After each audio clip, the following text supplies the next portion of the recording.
let's talk about the buying process of real estate. Let's do a quick overview of the pieces that are involved in purchasing a property.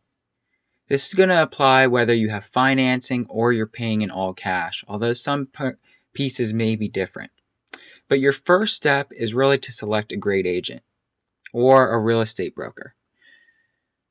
A great real estate broker will not only help guide you through the process of purchasing, but they'll leverage their network of industry partners, whether that's an attorney, a contractor, an inspector, a termite inspector. They know the correct people needed for the transaction for every type of situation. So once you select a great agent, you're going to want to get financing pre-approval. This only applies if you're going to get financing for the property, such as a mortgage. And it's really important because getting pre-approval puts you in a position that's ready to make an offer. And in a competitive market, when houses can potentially have multiple offers on them, the pre-approval will allow you to look very competitive compared to a cash buyer. The next will be a buyer consultation. This is when you're going to sit down with your broker and discuss your needs and wants. Understand the difference between your needs and your wants is important, and we'll touch on that later. After he understands your needs, or she, they're going to help select properties. This is when you're going to help select them as well. Most people find their properties online these days. So your agent's job is to help uncover those properties that are going to be perfect for your needs, and also to see if there's any off-market opportunities within her broker network. Once you've selected about maybe 6 to 12 properties to look at, that's when the broker will actually schedule showings for each property. And you can go in and see the condition of the property, the layout, and the location. Once you select that single property that you think might be perfect, your broker will write an offer, which is called a purchase agreement. A purchase agreement will be sent to the seller, and they may negotiate some terms, such as appraisal contingencies, inspection contingencies, the date or end date of the escrow, and the price. Once the negotiation is done and both parties agree that it's a win-win situation, the offer will be signed and you'll open up escrow. Escrow is a third party in the transaction, and it's technically called a trusted third party. It allows the buyer and the seller to transact the documents and the monies through a third party that's neutral to both sides. Let's talk about the escrow process a bit more. But before we do that, the main 3 points that you're going to want to remember about buying real estate is that a realtor will help connect all the pieces. 98% of all sales are done with a realtor. Those are facts by the National Association of Realtors. So the realtor not only knows their network, they know the market, and they can guide you.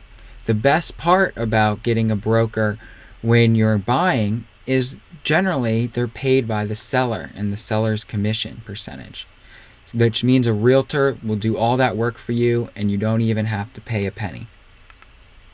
Always secure your financing before shopping. This is important. You're really not ready to make an offer until your financing is in order. This means a proof of funds and a pre-approval letter if you're going to need financing. The escrow process.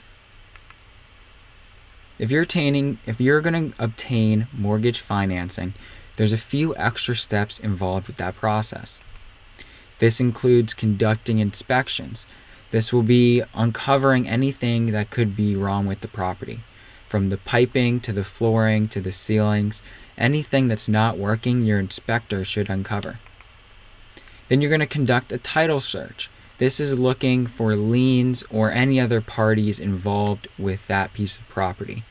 This is generally done by a title company, and then they'll give you a preliminary report.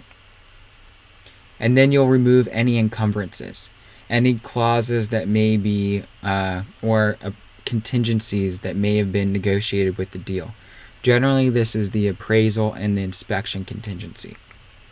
And then you want to do your due diligence for anything else on that property. You want to make sure that you're paying market value or below market value, ideally, and that the property is in good condition so you're not going to run into problems that you haven't already factored into your calculations. After that, you'll obtain title insurance. This again comes with your title company, and this will protect you in case there was past disputes such as general contractors not getting paid and they try to put a lien on the property. This will make sure that they can't come after you. They'll have to come after the past seller, or the insurance will help cover that. Then you'll receive your closing financing documents. After all the contingencies have been removed, your bank may have some additional paperwork, and then they'll send you a packet for closing. You'll have to sign and notarize that packet, and then once it's sent back to the bank, they will obtain the funds for closing.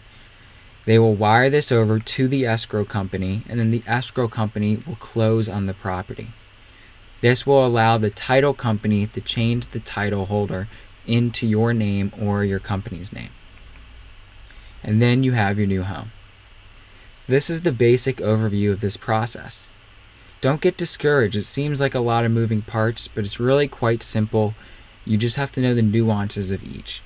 But remember that a realtor will be there to guide you through this process. They're familiar with it and they understand the nuances of each item.